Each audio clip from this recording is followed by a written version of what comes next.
സിറിയയിൽ നിന്നും പലായനം ചെയ്യുന്ന ക്രൈസ്തവരുടെ എണ്ണം വർദ്ധിക്കുന്നതിൽ ആശങ്ക അറിയിച്ച് സഭാ നേതൃത്വം. സിറിയയിൽ ആകെ 1,75,000 ക്രൈസ്തവ കുടുംബങ്ങൾ മാത്രമാണുള്ളത്. ഇവരിൽ തന്നെ 90% സിറിയൻ പൗരന്മാരും മറ്റ് രാജ്യങ്ങളിലേക്ക് കുടിയേറുന്നതിനെ പറ്റിയാണ് ആലോചിക്കുന്നതെന്ന് ദമാസ്കസിൽ സേവനം ചെയ്യുന്ന വൈദികനായ ഫാദർ ബസേലിയോസ് ജർജിയോസ് വെളിപ്പെടുത്തി.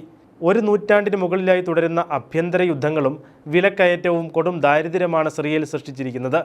ഇതാണ് മറ്റ് രാജ്യങ്ങളിലേക്ക് കുടിയേറാൻ സിറിയൻ ജനത്തെ പ്രേരിപ്പിക്കുന്നതെന്ന് സിറിയയിൽ ശുശ്രൂഷ ചെയ്യുന്ന സിസ്റ്റർ ആനി ദമർജിയാൻ പറഞ്ഞു. ജനങ്ങൾക്ക് പ്രതീക്ഷകൾ നഷ്ടമായി. 13 വർഷം നീണ്ട ദുരിതങ്ങൾക്ക് ശേഷം വലിയ മടുപ്പാണ് അവർ അനുഭവിക്കുന്നത്. എങ്കിലും രാജ്യത്ത് തന്നെ നിലനിൽക്കാനുള്ള വ്യക്തമായ ഒരു കാരണം നൽകുകയാണെങ്കിൽ ക്രൈസ്തവർ ഇവിടെ തുടരുമെന്നും സിസ്റ്റർ ആനി പറയുന്നു. താമസിക്കാൻ ഒരിടവും ഒരു ജോലിയുമുണ്ടെങ്കിൽ ക്രൈസ്തവർ ഇവിടെ തന്നെ തുടരുമെന്ന് ഫാദർ ജർജിയോസും വെളിപ്പെടുത്തി.